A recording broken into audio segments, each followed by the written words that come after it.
Minha irmã Larissa entrou na cozinha da minha mãe com uma sacola vazia das lojas Vitória, colocou em cima do balcão de mármore e abriu aquele sorrisinho de sempre, cortante. Ops, ela disse, leve. Deixei a Isadora na loja. Ela ficou enrolando de novo. Minha mãe soltou uma risada afiada, cheia de prazer, e respondeu: ótimo. Essa menina já monopolizou o carinho do seu avô por tempo demais. Talvez agora ela aprenda que não é o centro dessa família.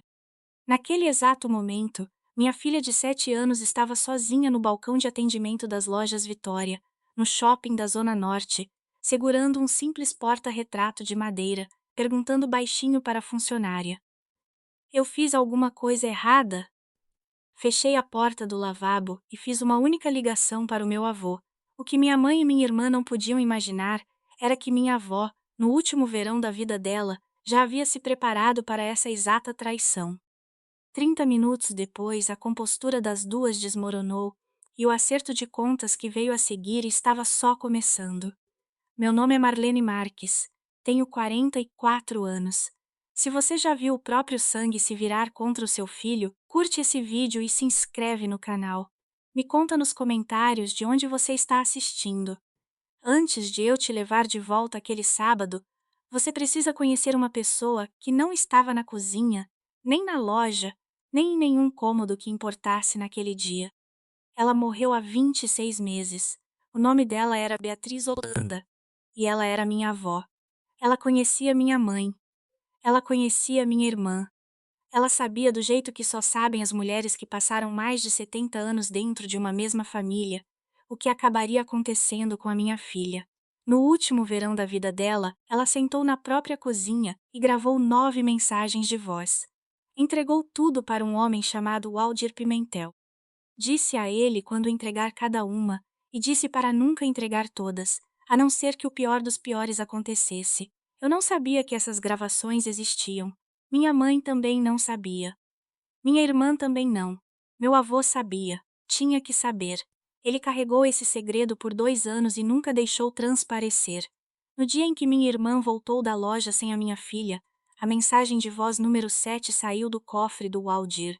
É aí que a história vira. Mas não é aí que ela começa.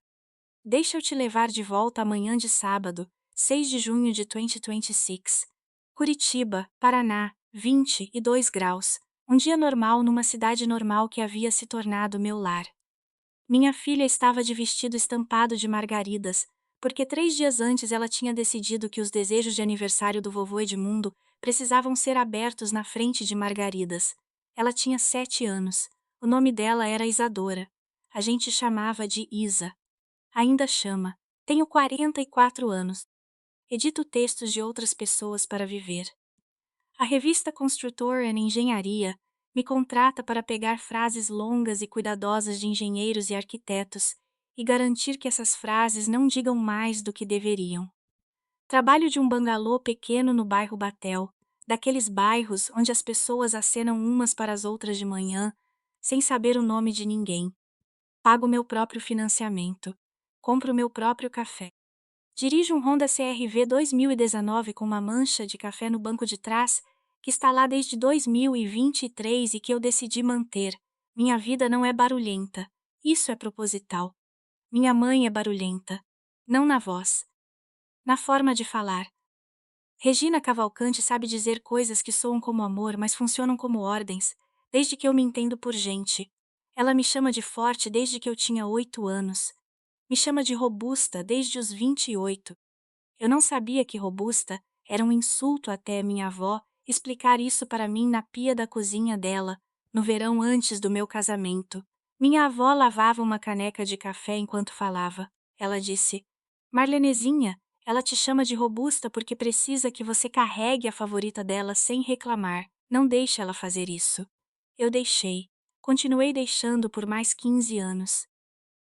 Minha irmã Larissa é 3 anos mais nova do que eu.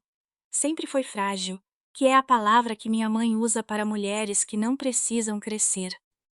Quando Larissa tinha 4 anos, quebrou um vaso que minha avó guardava desde 1972. Minha mãe disse que a culpa era minha, por não ter cuidado dela. Eu tinha 7. Quando Larissa tinha 12, cortou 10 centímetros do meu cabelo enquanto eu dormia. Minha mãe disse que cresceria de novo. Quando Larissa tinha 19, mentiu para uma professora sobre um trabalho que eu tinha escrito, e minha mãe foi até a escola defendê-la. Ela nunca pediu desculpas por nada disso. Em compensação, contou para várias pessoas que a difícil sou eu. Fala isso há mais de 3 décadas. Meu marido morreu em abril de 2022. Rafael Marques, um homem de olhos castanhos e a paciência lenta de quem foi o caçula de 4 irmãos. Ele estava voltando de bicicleta do trabalho pela Avenida 7 de Setembro. Uma caminhonete furou o sinal vermelho. Não havia maldade nenhuma no mundo naquela manhã, só descuido, mas o resultado foi o mesmo. Nossa filha tinha 1 ano e meio. Eu segurei ela no corredor da funerária e não chorei porque ela estava chorando, e uma de nós duas precisava ser o chão. Minha mãe chegou no velório. Ficou 22 minutos. Foi embora porque Larissa estava, nas palavras dela, passando por um momento muito difícil, com um término de namoro. Minha avó ficou 4 dias, dormiu no quarto de hóspedes, fazia ovos de manhã e colocava um prato na minha frente e ficava olhando até eu comer. Meu avô mandou um depósito que pagou o meu financiamento naquele mês, sem cartão, sem telefonema. Fez isso por mais 3 meses até eu pedir para parar. Só parou porque eu pedi. Minha mãe mandou um cartão. Dizia com amor, mãe. Não tinha vírgula entre amor e mãe. Não tinha assinatura, só aquelas 2 palavras. Guardei o cartão. Guardo todos eles. Há 26 meses, em agosto de 2024, minha avó morreu de câncer de mama. Depois do funeral dela, minha mãe começou a contar para os parentes que meu avô estava ficando confuso. Minha irmã começou a aparecer na casa dele à beira do lago Passaúna sem avisar. Coisas dentro da casa começaram a ser mexidas de lugar. Meu avô nunca reclamou. Simplesmente trocou de advogado. A gente não sabia disso na época. Nenhuma de nós sabia. Ele deixou a gente não saber. Minha filha tinha 5 anos e meio quando minha avó recebeu o diagnóstico final.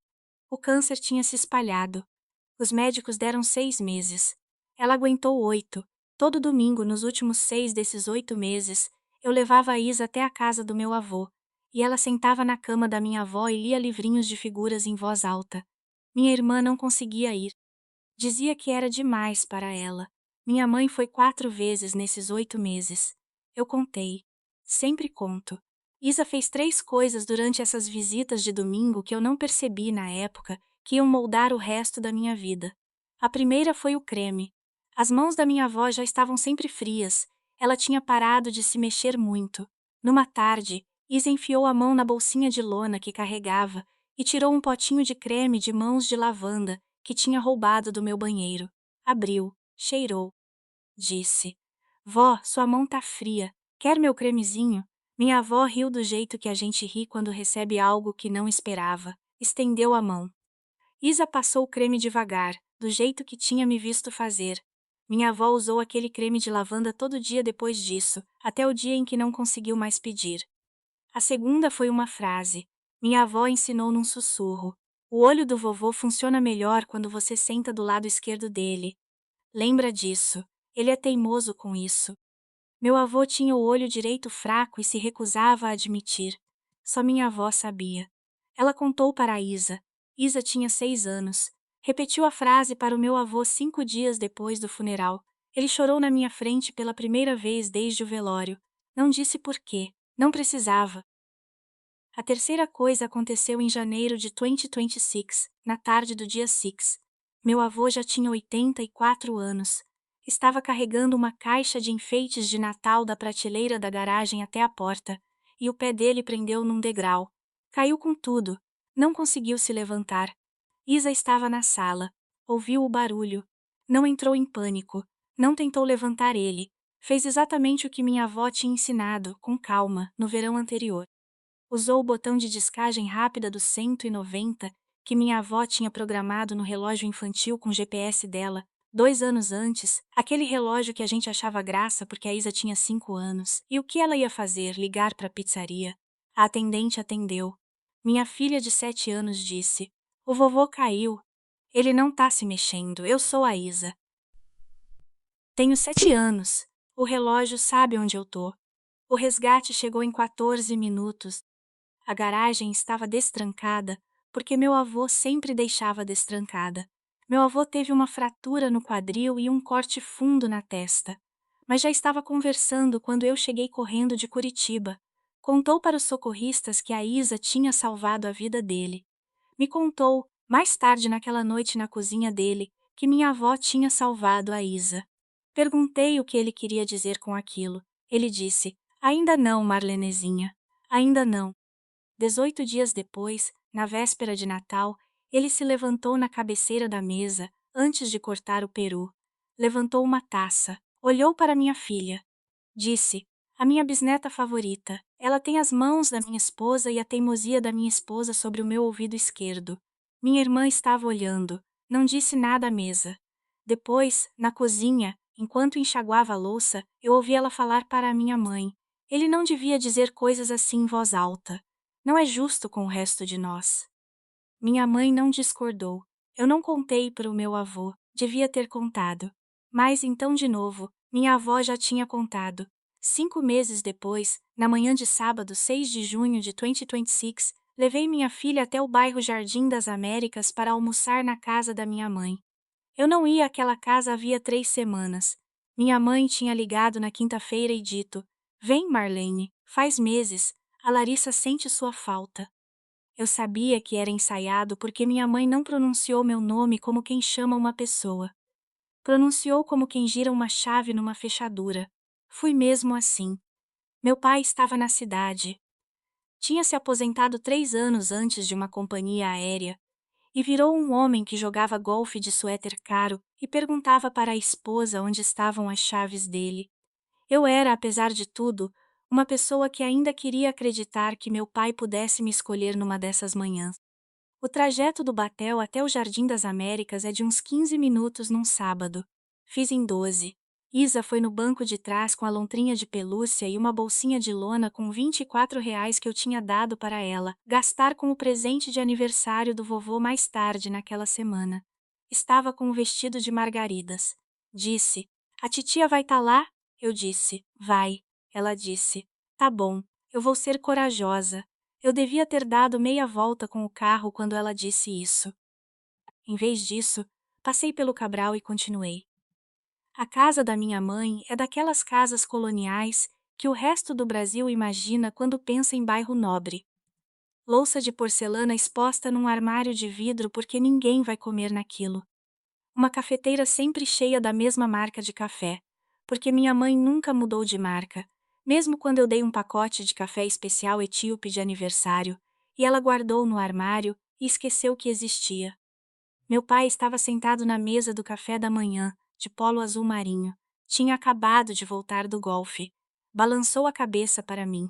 Abraçou a Isa, foi ler o jornal no escritório. Minha mãe disse: Marlene, senta, come, você tá magra. Ela me diz essa frase, de alguma forma, há 18 anos. Trouxe um álbum de fotos da prateleira debaixo do aparador. Era grosso, encadernado em linho verde. Eu nunca tinha visto aquele álbum. Ela colocou no meu colo e disse: Eu estava querendo te dar isso. Sua avó montou. Só fiquei esquecendo. Abri. A primeira foto era eu com 5 anos, de macacão de neve, de mãos dadas com a minha avó. Atrás de nós, meu avô ria de alguma coisa fora do quadro. Eu nunca tinha visto aquela foto na vida. Virei a página. Tinha mais. Minha mãe disse: Fica à vontade. Deixa a Larissa levar a Isa um pouco. Ela quer. Minha irmã entrou na cozinha nesse momento. Estava com um conjunto de academia completo e o cabelo preso num rabo de cavalo liso. Se abaixou na altura dos olhos da Isa. Disse: Isa, amor, quer me ajudar a escolher um presente pro vovô? Só nós duas, só 40 minutos, naquela loja perto do shopping. Deixo você escolher o que quiser. Isa olhou para mim. Não disse nada.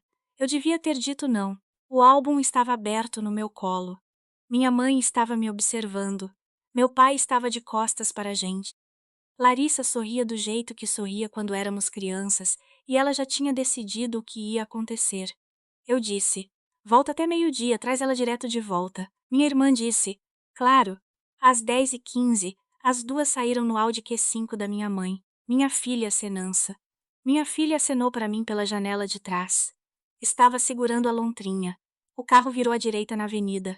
Eu não a veria de novo por 3 horas e 45 minutos. Minha mãe serviu um café fresco para mim. Disse: Você devia relaxar mais, Marlene. O mundo não vai acabar. Virei a página do álbum. Tinha uma foto da minha avó em 1981, segurando eu recém-nascida. Embaixo, na letra cuidadosa da minha avó, estava escrito: Ela vai ser a forte, Deus a ajude. Fechei o álbum. Minha mãe não perguntou por quê. Às 11h35, chequei o sinal do relógio com GPS no meu celular. A Isa ainda estava na loja. Mandei mensagem para minha irmã. Tá tudo bem? Ela respondeu em 2 minutos. Ainda escolhendo. Ela tá enrolando. KKK. Eu me forcei a acreditar nela por mais 33 minutos. Ao 12h05 chequei de novo. Ainda na loja. Minha mãe tinha começado a contar uma história sobre o Rafael. Alguma coisa sobre um Natal antes dele morrer. Estava incomumente carinhosa. Meu pai tinha voltado para a cozinha e estava fazendo um sanduíche. Eu me permiti tratar aquilo como um pequeno contratempo. Às 12h38, a porta da frente abriu. Só um par de passos. Eu soube antes da minha irmã dobrar a esquina. Minha irmã entrou na cozinha com a sacola vazia da loja, colocou em cima do balcão de mármore e fez o sorrisinho que eu conhecia desde que ela tinha 4 anos. A sacola ainda tinha o cupom dentro, dobrado. Não tinha Isa, não tinha lontrinha, não tinha filha nenhuma. Ops. Ela ficou enrolando de novo. Minha mãe riu, foi a terceira risada que eu ouvi dela naquela hora. As duas primeiras tinham sido educadas. A terceira era um som que eu nunca tinha ouvido antes, satisfação pura. Depois ela disse a frase que eu vou ouvir na minha cabeça todo dia das mães pelo resto da vida. Ótimo! Essa menina já monopolizou o carinho do seu avô por tempo demais. Talvez agora ela aprenda que não é o centro dessa família. Meu pai estava fazendo um sanduíche de peru. Largou a faca na tábua, não olhou para nenhuma de nós. Foi até a porta dos fundos, abriu e saiu para o pátio. Fechou a porta de tela atrás dele, sem bater. Eu conhecia aquele som a vida inteira. Era o som do meu pai não estando num cômodo onde minha mãe dizia algo que ela realmente pensava. Minha irmã sentou na mesa da cozinha e pegou um pedaço de melão com os dedos. Não olhou para mim. Eu não olhei para ela. Peguei minha xícara de café. Enxaguei. Coloquei virada de cabeça para baixo no escorredor, do jeito que minha avó me ensinou quando eu tinha 8 anos. Sequei as mãos no pano pendurado na alça do forno. Andei pelo corredor. Entrei no lavabo. Fechei a porta. Tranquei. Sou viúva há 5 anos. Minha filha está viva numa loja a 10 quilômetros dessa cozinha. Tenho aproximadamente 20 segundos antes da minha mãe achar que eu cedi, e eu não vou dar esses segundos para ela. Liguei primeiro para o atendimento ao cliente da loja, não o 190, não o meu avô, não minha irmã. Um número que eu tinha decorado quando a Isa tinha 5 anos porque eu sempre soube, numa parte de mim que passei décadas fingindo ser paranoia, que esse dia podia chegar. Uma mulher atendeu, voz calma, simpática. Eu disse: Meu nome é Marlene Marques. Minha filha de 7 anos, Isadora Marques, está em algum lugar da loja de vocês. Ela foi levada até aí, pela tia dela há aproximadamente 2 horas. A tia foi embora sem ela. Estou a 10 quilômetros de distância. Por favor, confirmem que ela está segura. A mulher disse: Senhora, por favor, aguarde. Fiquei na linha por 55 segundos. Depois uma voz diferente entrou, mais devagar, mais velha. Senhora Marques, aqui é o delegado Ronaldo Azevedo, da Polícia Civil. Sua filha está segura. Está com nossa gerente de loja, a Caroline Brandão, no balcão de atendimento. Estávamos tentando contato com a senhora. Consegue vir até a loja? Eu disse. Já estou saindo. 20 minutos. Ele disse sem pressa. Dirija com cuidado. Ela está calma. Está tomando um suco. Desliguei. Liguei para no segundo toque. Escutou por 52 segundos. Fez 3 perguntas. Onde ela está agora? Ela está segura? Você está a caminho? Respondi. Ele disse. O Aldir vai cuidar disso. Vai até ela, depois vem até mim. Desligou primeiro. Não fazia isso desde o dia em que meu marido morreu. Destranquei a porta do lavabo. Voltei para a cozinha. Minha mãe e minha irmã estavam sentadas à mesa. Larissa tinha passado para as uvas. Minha mãe tinha se servido de mais café. Eu disse exatamente uma frase: não me sigam. Eu entro em contato quando eu entrar em contato. Minha irmã disse: Marlene, para de drama, ela tá bem. Eu não respondi. Peguei minhas chaves. Peguei minha bolsa. Saí pela porta da frente. Bati. Fechei do jeito que minha avó fechava portas. Baixinho, definitivo. No carro, antes de ligar o motor, olhei para as minhas mãos. Estavam firmes. Tinham ficado firmes o tempo todo. Não sei o que isso diz sobre mim. Acho que não quero saber. Dirigi até a loja do jeito que dirijo quando estou lendo uma cena de hospital num texto que estou editando. Calma, mãos na posição certa. Sabia que minha filha estava segura porque duas vozes ao telefone tinham me dito isso. Sabia que saber não era a mesma coisa que sentir. Meu telefone tocou pelo viva voz na Avenida Silva Jardim. Era meu avô. Ele disse: Marlenezinha, fala comigo até você chegar. Eu disse: não tem nada para falar ainda. Ele disse: me conta que sapato ela tá usando hoje. Eu disse: sapatilha branca, aquela da Páscoa. Ele disse: bom, continua dirigindo. Ficou na linha até eu entrar no estacionamento. Quando desligou, disse só: vou ligar pro Aldir agora. Ele vai estar na casa da sua mãe às 2 da tarde. Não explicou. Eu não perguntei. Entrei na loja pela porta principal.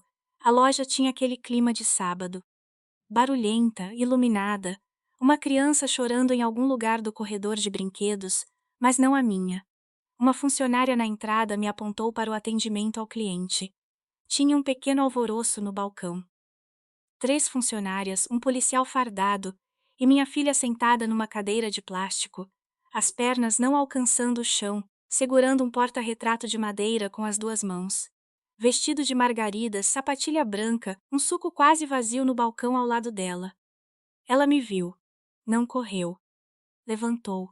Andou até mim devagar, do jeito que andou até mim no dia em que o Rafael morreu. Colocou as 2 mãos em volta do meu quadril e apertou o rosto contra a minha barriga. Não chorou. Não disse nada nos primeiros 8 segundos. Depois olhou para cima. Disse: eu esperei do jeito que a titia falou. Era essa a brincadeira? Me ajoelhei no chão da loja.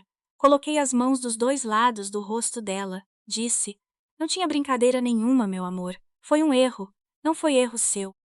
Você fez tudo exatamente certo. Ela disse: o vovô ainda quer o presente dele. Eu disse: o vovô quer você.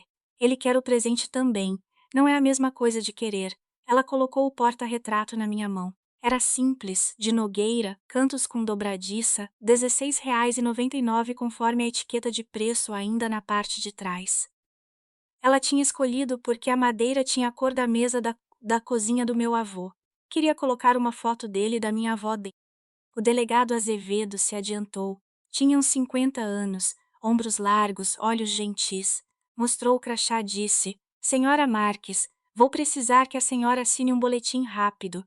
Não é criminal. Não há acusação. Mas sua filha foi encontrada desacompanhada por aproximadamente 28 minutos antes de uma funcionária intervir. Acionamos o protocolo de criança perdida às 11h21. Fizemos uma varredura no estacionamento. O Audi Q5 registrado no nome da sua mãe já tinha saído. Temos imagens com o horário registrado da placa do veículo, saindo às 10h58 da manhã. Eu disse: entendo. Ele disse: liguei para o seu número às 11h31. Liguei de novo às 11h42. Mesma coisa, não estou pedindo explicação. Estou te dando a linha do tempo. Eu disse: obrigada. Assinei o boletim. Levou menos de 5 minutos. Ele me deu uma cópia. O nome da tia estava listado como responsável pelo abandono. Larissa Cavalcante, data de nascimento, CPF conferido, endereço. O documento ficaria arquivado para sempre. Não como acusação, como registro. Joana, a funcionária que primeiro tinha notado a Isa, veio até mim enquanto eu guardava o papel na bolsa. Tinha uns 32 anos. Tinha um crachá. Tinha 2 sobrinhas, me contou, e tinha passado quase 2 horas conversando com a Isa. Disse: Senhora, eu quero que a senhora saiba de uma coisa. Trabalho aqui há 8 anos. Já encontrei dezenas de crianças desacompanhadas. Nenhuma delas ficou tão calma quanto a sua filha. Ela ficava perguntando se o vovô ainda ia gostar do presente. Não quis ligar para a senhora, porque não queria quebrar as regras da brincadeira. Quem quer que tenha criado essa criança criou direito. Pedi o nome completo da Joana. Ela escreveu num post-it. Eu mandaria um cartão de agradecimento escrito à mão 3 semanas depois. Mando até hoje. Todo Natal.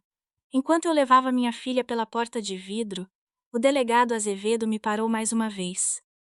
Disse: Senhora Marques, em 20 anos fazendo isso, nunca conheci uma criança de 7 anos que não chorasse quando eu chegava. Quem quer que tenha deixado ela aqui hoje sabia disso. É essa parte que me incomoda. Levei minha filha até o bisavô dela, em vez de para casa. Às 12h55, enquanto eu ainda estava na loja, meu avô sentou na mesa dele à beira do lago Passaúna e fez uma ligação para o Aldir Pimentel. A ligação durou 6 minutos. Meu avô contou ao Aldir uma frase sobre o que tinha acontecido. Disse: A Larissa abandonou a menina. A Regina riu, disse ele. A 7ª carta entra em jogo. O Aldir fez uma pergunta. Edmundo, o senhor entende que, uma vez que eu tocar isso, não tem volta? Meu avô respondeu. Ela previu esse sábado há 3 anos, o Aldir. Toca. O Aldir dirigiu de Almirante Tamandaré até a casa da minha mãe no Jardim das Américas. O trajeto levou 37 minutos. Na maleta dele carregava 2 celulares. Um era o iPhone, que minha avó tinha usado de 2018 até a semana em que morreu. O que continha uma gravação de áudio de 4 minutos que ela tinha feito em julho de 2022, sem ninguém da família saber. O outro era um celular pré-pago que ela tinha comprado em dinheiro, em 2023. O celular que ela usou para gravar as 9 mensagens de voz, no último verão da vida dela. O Aldir tinha sido a única pessoa no mundo que sabia da existência do celular pré-pago. À 1h05, enquanto eu dirigia pela Silva Jardim, o telefone fixo da casa da minha mãe tocou. Minha mãe atendeu.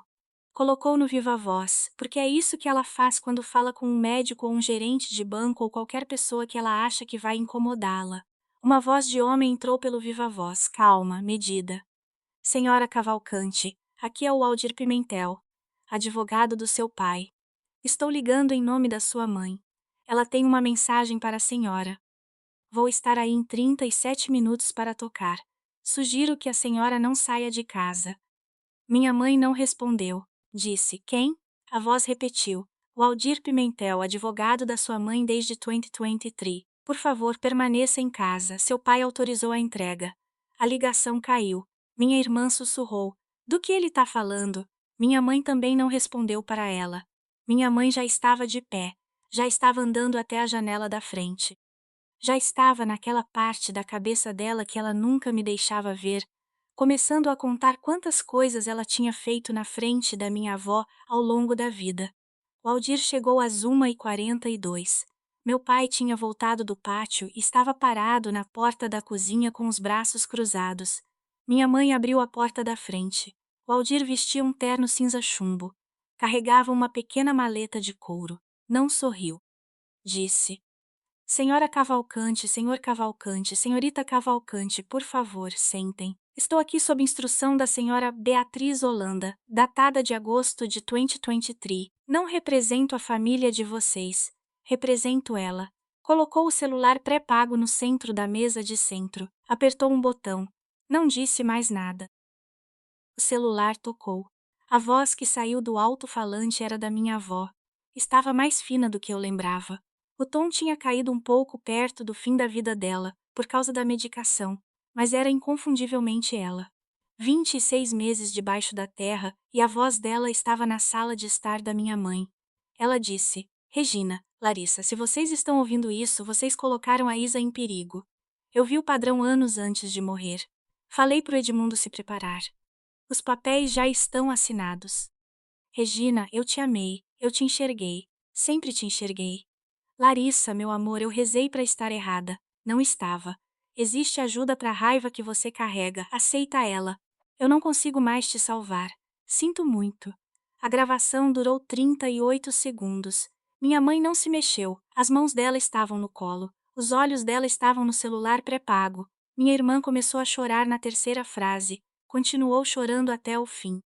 Quando a gravação parou, ela disse uma única palavra em voz alta: A única palavra que disse naquele momento inteiro. Disse mãe, minha mãe não olhou para ela. Meu pai saiu da porta da cozinha para o corredor, para o closet da entrada. Tirou a jaqueta leve, vestiu. Foi até a porta dos fundos, abriu, foi para o pátio e sentou no balanço da varanda. Não voltou para o resto da reunião. O Aldir não o deteve. O Aldir não estava ali por causa do meu pai. O Aldir esperou um minuto inteiro, depois pegou o iPhone. Disse: tem mais uma gravação. Sua mãe me pediu para tocar essa por segundo. Foi bem específica sobre a ordem. Apertou o play. O áudio estava abafado. Tinha um ventilador de teto ao fundo. Era a cozinha da minha avó. O microfone não estava apontado para ninguém em particular. Simplesmente tinha sido deixado ligado. Uma jovem estava falando ao celular no cômodo ao lado, sem saber que estava sendo gravada. A voz era da minha irmã. A voz era da Larissa. Em julho de 2022, 4 meses depois do Rafael morrer. Ela disse: sério, se acontecesse alguma coisa com o Rafael, espera, sorte nossa, já aconteceu. Se acontecesse alguma coisa com a Marlene ou Deus me livre, com a Isa, eu e a mãe herdaríamos uma parte de verdade disso. Agora a gente não é nada. Essa menina é só um problema no meio do caminho entre a gente e o que é nosso. A gravação tinha 4 minutos e 12 segundos. O Aldir deixou tocar inteira. Minha irmã parou de chorar quando ouviu a própria voz. Depois começou a chorar de novo, diferente. Minha mãe disse uma palavra. Disse: Beatriz. O Aldir balançou a cabeça. Disse: sim, senhora. Naquela noite, depois do boletim assinado e da voz da Larissa terminar de encher a sala da minha mãe, dirigi minha filha por 32 quilômetros até a casa do meu avô, à beira do lago Passaúna. O trajeto levou 40 minutos, por causa do trânsito de fim de semana. Isa dormiu no banco de trás com o porta-retrato no colo. Eu carreguei ela para dentro. Meu avô já tinha tirado a manta do armário de roupa de cama, aquela que minha avó tinha feito de crochê em 1993. Cobriu ela no sofá comprido da sala. Beijou a testa dela, do jeito que minha avó beijava a dele. Depois me levou para a cozinha. Serviu 2 xícaras de chá inglês. Serviu uma para a cadeira vazia do outro lado da mesa. Vinha servindo 2 xícaras toda noite, havia 26 meses. Não se servia de uma xícara fresca até a da cadeira vazia esfriar. Ele disse: sua avó me deixou 9 cartas, Marlenezinha. O Aldir tem todas elas. Eu já ouvi 6. Tem 2 que eu nunca vou ouvir. E uma que ouvi hoje. Começou pela primeira. A primeira mensagem tinha sido entregue na manhã de 12 de setembro de 2024, o dia do funeral da minha avó. O gatilho tinha sido a própria morte dela. A gravação era curta. Ela tinha instruído meu avô a fazer 4 coisas nos primeiros 120 dias. Instalar câmeras em todas as entradas, trocar todas as senhas das fechaduras eletrônicas, abrir uma conta bancária separada que minha mãe não pudesse ver. Não contar para ninguém. Ele fez tudo em 80 dias. Nenhuma de nós percebeu.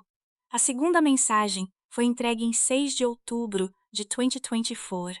O gatilho foi minha mãe propor que ele visitasse uma casa de repouso, só para conhecer. Ele disse não, sem explicar. Trocou todas as fechaduras naquela mesma semana. Minha mãe atribuiu a recusa dele ao luto. Ele deixou ela pensar isso. A terceira mensagem foi entregue em 28 de dezembro de 2024. O gatilho foi minha mãe esquecer de nos convidar para a ceia de fim de ano. Meu avô ligou para o Aldir. O Aldir foi até a casa dele, pegou ele e desceu até Curitiba. Pararam num mercado no bairro Batel e compraram um peru pequeno, batata doce e uma garrafa de vinho tinto. Chegaram na minha casa às 2 da tarde. O Aldir deixou meu avô comigo e voltou para passar a ceia com a própria família. Meu avô jantou com a Isa e comigo. Ficou até às 6. O Aldir voltou para levá-lo para casa. Minha mãe só descobriu 6 semanas depois. Ele nunca contou para ela sobre a viagem. Ele disse: sua avó previu esse dia, Marlenezinha. Carta 3. Ela escreveu porque sabia que a Regina ia fazer isso. A quarta mensagem foi entregue em 14 de março de 2025. O gatilho foi minha irmã pedir 52 mil reais ao meu avô para lançar uma linha de cosméticos própria. Meu avô recusou. Gravou a conversa numa campainha com câmera que tinha instalado na entrada. Mandou o horário exato para o Aldir por mensagem. A mensagem dizia só: Carta 4. Ela veio atrás. Larissa contou para minha mãe naquele mesmo dia que ele tinha dito sim. Mentiu por 2 meses até admitir que ele tinha dito não. A quinta mensagem foi entregue em 22 de junho de 2025. O gatilho foi minha mãe contar para nossa prima Ruth, que mora em Blumenau, que meu avô estava esquecendo nomes. Ruth ligou para o meu avô naquela noite. Ele foi até uma clínica de neurologia e cognição 3 dias depois. Fez o teste de avaliação cognitiva. Tirou 28 de 30. Uma neuropsicóloga chamada Helena Vieira assinou um laudo confirmando plena capacidade cognitiva. Meu avô entregou o laudo ao Aldir, demitiu o advogado antigo que era amigo da minha mãe e contratou o Aldir formalmente. A sexta mensagem foi entregue em 8 de novembro de 2025. O gatilho foi minha irmã aparecer na escola da Isa, no fim do turno, tentando retirar ela sem autorização. A secretária, Marisa Caldas, não deixou. A secretária me ligou. Eu não contei para o meu avô. Falei para mim mesma que tinha sido um mal-entendido. A secretária, por conta própria, ligou para o meu avô 2 dias depois. Meu avô pagou ao Aldir 13 mil reais de honorários na semana seguinte para preparar documentos de emergência, se fosse preciso. 6 cartas abertas. 6 pequenas ações. Minha mãe e minha irmã achavam que estavam ganhando pequenas batalhas. Estavam sangrando há 26 meses sem saber onde estava o corte. Meu avô olhou para mim do outro lado da mesa. Disse: Sua avó deixou mais 2 cartas. Uma é para você, no dia em que a Isa fizer 18 anos. Uma é para Isa, no dia em que ela tiver o primeiro filho dela. Estão no cofre do Aldir. Eu não vou viver para ouvir nenhuma das duas. Você também não. Sua avó escreveu cartas para um futuro em que ela confiava. Essa confiança é o presente. As cartas são só papel. Fiquei muito tempo sem me mexer depois dele parar de falar. Minha filha dormia no sofá do cômodo ao lado, o porta-retrato ainda no colo dela. Entendi, pela primeira vez em 26 meses, que minha avó não tinha ido embora. Só tinha parado de falar em voz alta. A primeira mensagem da minha irmã chegou às 6h14 daquela noite. Dizia: Foi uma brincadeira que deu errado, mana. Eu nunca ia machucar ela, você sabe disso. Não respondi. A segunda chegou às 7h02. Eu sinto muito, por favor me liga.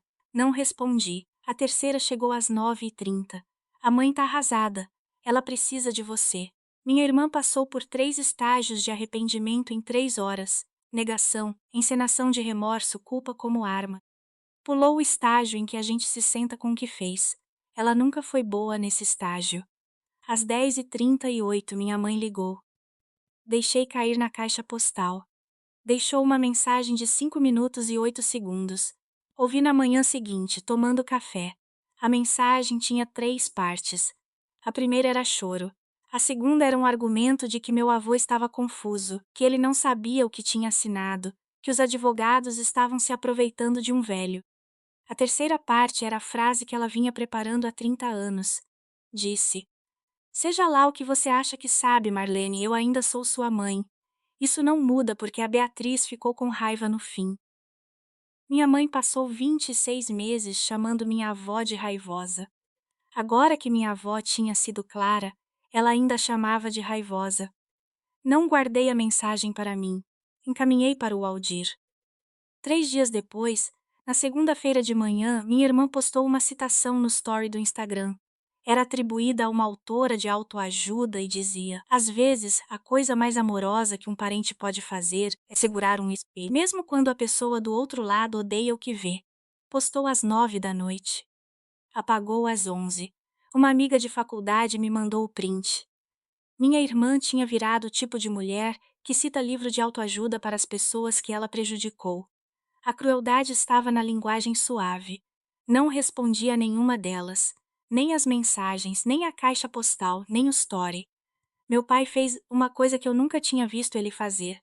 Parou de falar com minha mãe. Não em alto e bom som, não de um jeito que ela pudesse rebater. Simplesmente parou de responder às frases dela. Depois de 3 dias, ela me mandou uma mensagem. Seu pai tá dormindo no sofá. Ele não faz isso há 30 anos. Você tá orgulhosa? Li a mensagem. Coloquei o celular de lado. Minha filha estava na mesa da cozinha pintando um sapinho de cerâmica que tinha comprado na seção de miudezas da loja no mês anterior. Estava concentrada de verdade. Perguntei se ela queria panqueca no café da manhã. Ela disse que sim. Fizemos panqueca. Não respondi para minha mãe por mais 9 dias. O padrão da casa da minha mãe, aquele que minha avó observou por 70 anos, finalmente tinha encontrado um homem que passou 40 anos fora do cômodo. Meu pai, que tinha construído uma personalidade inteira em torno da varanda, da garagem, do jardim e do golfe de sábado, estava escolhendo o sofá em vez da cama da esposa. Não escolhia nada havia 40 anos, tinha sido empurrado. Eu não liguei para ele não ligou para mim. A gente ainda não precisava de palavras. Se você chegou até aqui, respira comigo. A história não acaba na mensagem de voz, acaba na papelada. Fica comigo. Na segunda-feira, 8 de junho, às 8h30 da manhã, entrei na secretaria da escola da Isa. A secretária Marisa Caldas Paz levantou os olhos. Não pareceu surpresa. Já era a mulher que tinha me ligado em novembro. Eu disse: preciso atualizar a lista de pessoas autorizadas a buscar minha filha. Preciso tirar 2 nomes e adicionar um. Marisa me entregou o formulário sem perguntar quais nomes. Tirei Regina Cavalcante. Adicionei Edmundo Holanda. Assinei o formulário. Marisa pegou, leu, olhou para mim. Disse: Senhora Marques, precisa de mais alguma coisa da gente? Eu disse: só que ela fique segura. Ela disse: sua palavra basta. Dirigi da escola até o consultório da pediatra da Isa. A doutora Carolina Vasconcelos era pediatra dela desde os 6 meses de idade. Pedi para tirar Regina Cavalcante da lista de adultos autorizados a consentir tratamento médico na minha ausência. Ela não perguntou por quê. Adicionou meu avô. Disse: vou anotar como decisão parental, sem necessidade de documentação. A Isa está segura agora. Eu disse: está. Ela disse: ótimo. Traz ela na semana que vem para um check-up, sem custo. Fiquei sentada no estacionamento dela por um momento depois. Não tinha chorado em 15 dias, também não chorei ali, só fiquei tentada. Quando cheguei em casa, troquei a senha da fechadura eletrônica da porta da frente, dos fundos e da garagem. Troquei a senha do Wi-Fi. Minha irmã tinha pedido a senha do Wi-Fi em 2024, num jantar de família que eu tinha organizado com a frase: caso um dia eu fique com ela para você ter uma noite livre. Nunca tinha aceitado a oferta, mas tinha dado a senha mesmo assim, porque achava que não havia nada a perder. Estava errada. Tinha dado à minha irmã 20 meses de acesso à minha rede doméstica, do mesmo jeito que tinha dado a ela 38 anos do benefício da dúvida. Troquei as duas coisas naquela manhã. A senha nova tinha 6 caracteres, uma flor, um ano que importava. Minha avó teria aprovado. Ao meio-dia, tirei minha mãe da lista de compartilhamento de localização em família. Minha mãe vinha compartilhando minha localização desde 2022, supostamente por segurança depois que o Rafael morreu. Só percebi, quase 4 anos depois, que ela usava a informação para saber quando eu estava na casa do meu avô. A notificação foi automática. Você não está mais compartilhando localização com Regina Cavalcante. Meu celular mostrou. O celular dela mostrou. Eu sabia, no momento em que apertei confirmar, que ela receberia a notificação na manhã do aniversário do meu avô. Não mudei o horário. Na terça-feira seguinte, 9 de junho, era o 85º aniversário do meu avô. O jantar foi na casa dele, à beira do lago Passaúna. 4 pessoas sentaram à mesa. Meu avô, minha filha, eu e o Aldir, que veio como amigo, não como advogado. Comemos frango assado e a torta de limão que minha avó fazia no aniversário dele todo ano, assada com a receita dela por uma vizinha que a conhecia desde 1981. Minha filha sentou do lado esquerdo do meu avô, do jeito que minha avó tinha ensinado. Entregou o porta-retrato de madeira da loja. Dentro tinha colocado uma foto dele e da minha avó de 1980, o ano em que minha mãe fez 15 anos. Meu avô tinha tirado a foto de um álbum para ela na noite anterior. Escolheram juntos. Ele abriu o embrulho com cuidado. Olhou para a foto. Passos. Segurou o porta-retrato com as duas mãos por um momento. Disse baixinho: B, olha só quem escolheu isso para mim. Depois, olhou para minha filha. Disse: ela teve bom gosto. Sua bisavó é igualzinha a você. Ele se levantou. Foi até a estante da sala. Moveu um pequeno veleiro de bronze para a segunda prateleira. Colocou o porta-retrato de madeira na prateleira de cima, onde minha avó costumava guardar a Bíblia dela. Comemos bolo. Cantamos parabéns. Ele apagou 85 velas numa única respirada longa. Minha filha disse que era mágica. Deixei ela acreditar. Na manhã de 10 de junho, enquanto eu preparava o café da manhã dela, minha mãe ligou direto para o escritório do Waldir. Foi nesse momento que ela cometeu o erro dela. O Waldir me contou sobre a ligação na manhã seguinte. Minha mãe tinha sido breve. Queria uma reunião com o pai dela. Usou a palavra negociação. O Aldir disse a ela: Senhora Cavalcante, isso não é uma negociação. Seu pai concordou com uma reunião. Não vai ter uma segunda. Marcou para sábado, 13 de junho, às 2 da tarde, na casa do meu avô. Regina e Larissa foram convidadas. Meu pai foi convidado na condição de marido da Regina. O Aldir presidiria. Eu estaria presente com a Isa. Minha mãe disse sim. Achava que conseguiria convencer o pai a reverter o que ainda não entendia completamente. Tinha ouvido a mensagem de voz.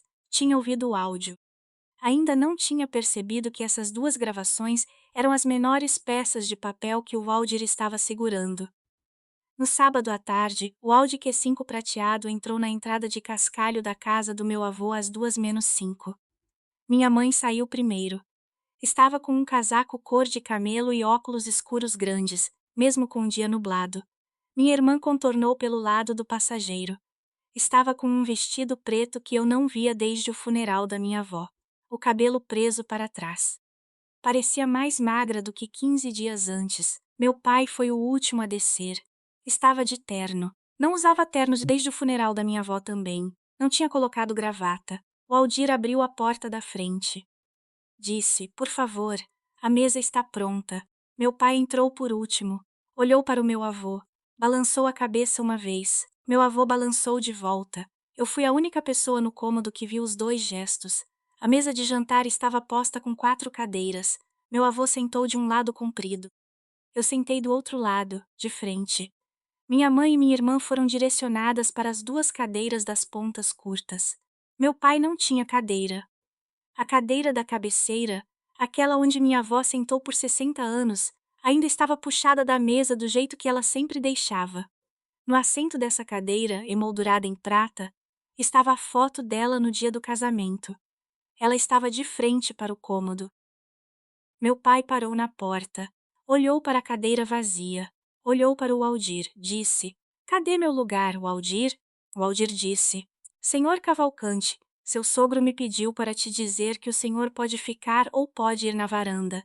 Meu pai tirou o paletó do terno, dobrou sobre o braço, atravessou a cozinha e saiu para a varanda.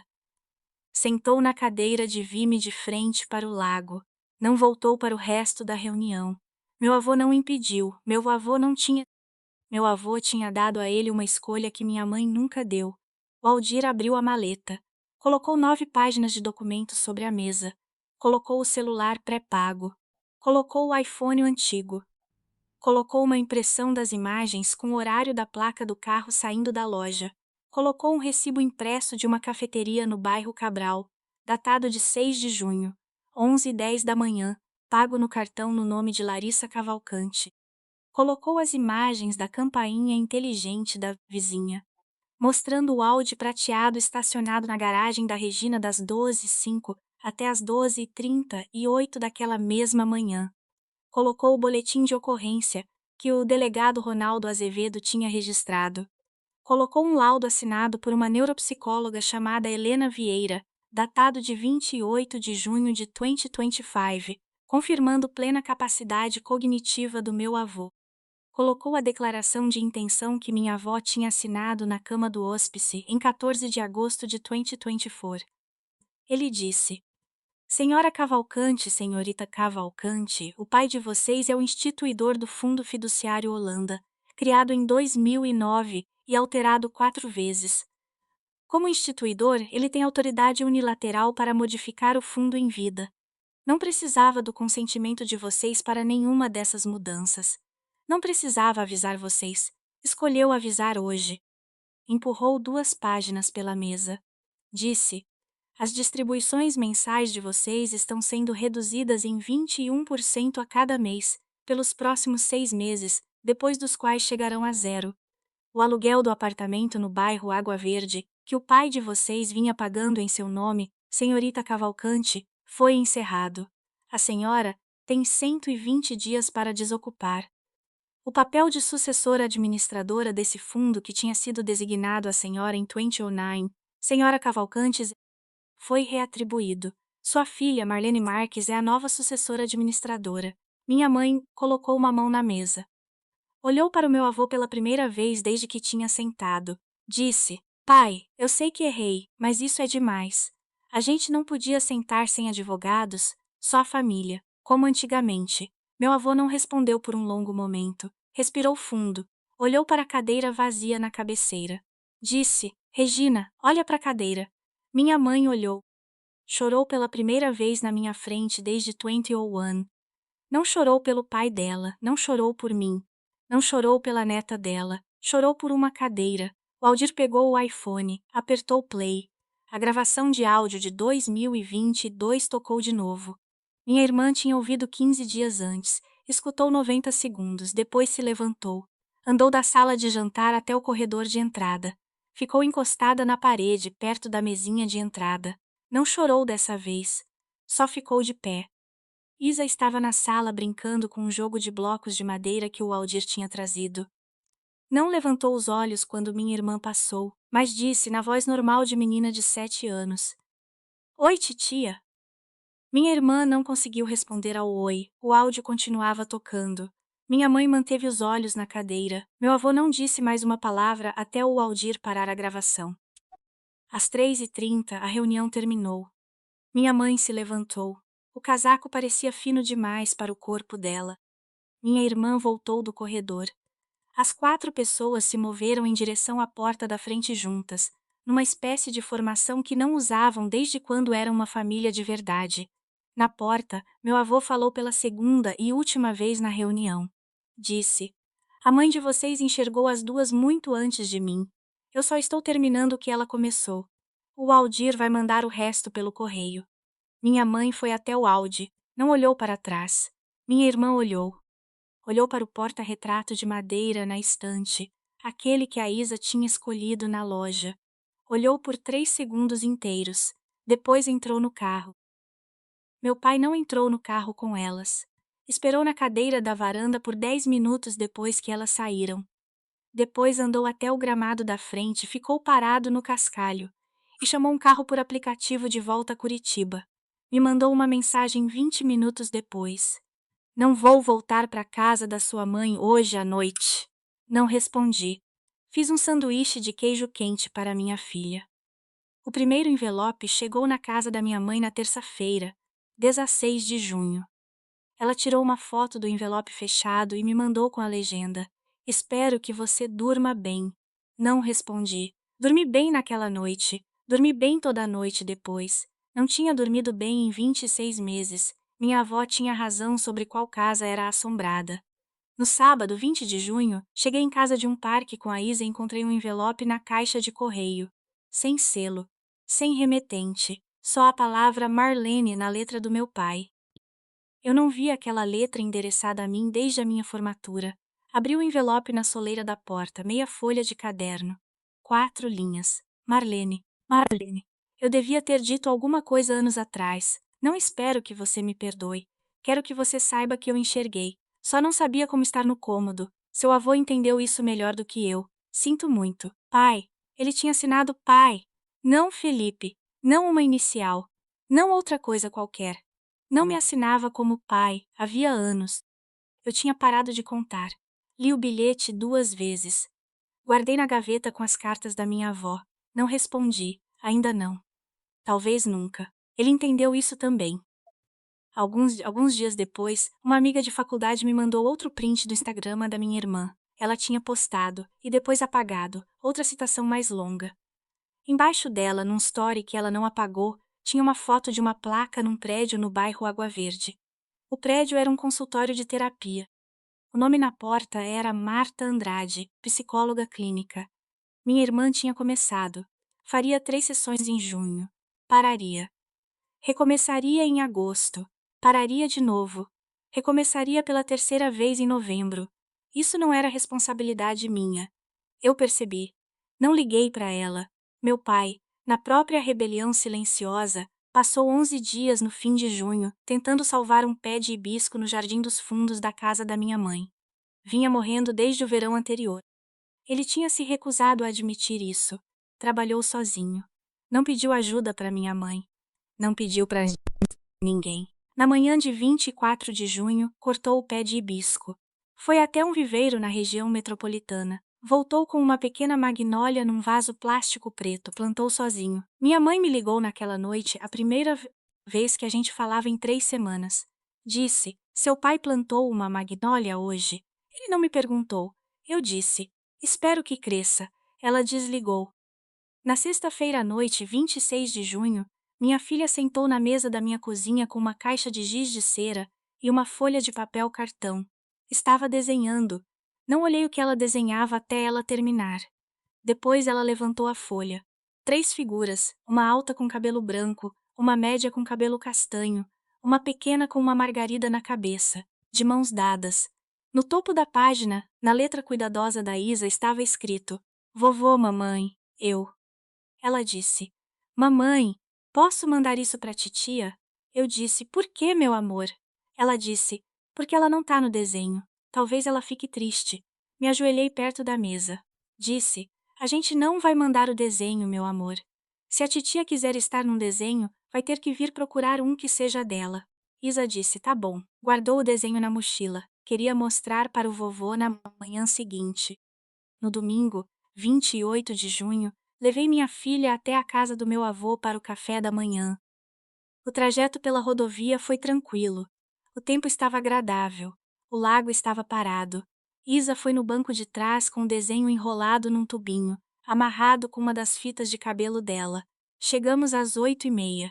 Meu avô estava na varanda com uma caneca de café. Tinha uma segunda xícara esperando. Tinha uma terceira xícara numa mesinha ao lado de uma cadeira vazia. Foi aí que vi o meu pai, descendo de um crado de aplicativo. Tinha uma caixinha branca de padaria ativo.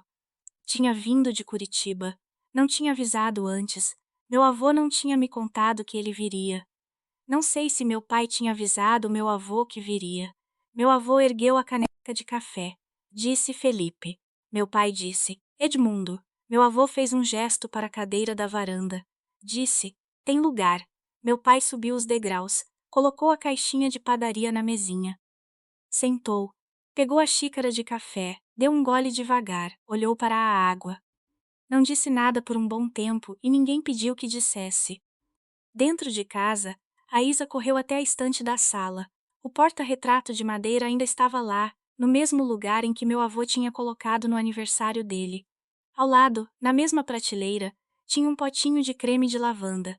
Isa tinha trazido um novo no aniversário dele também. Ela foi até a estante agora.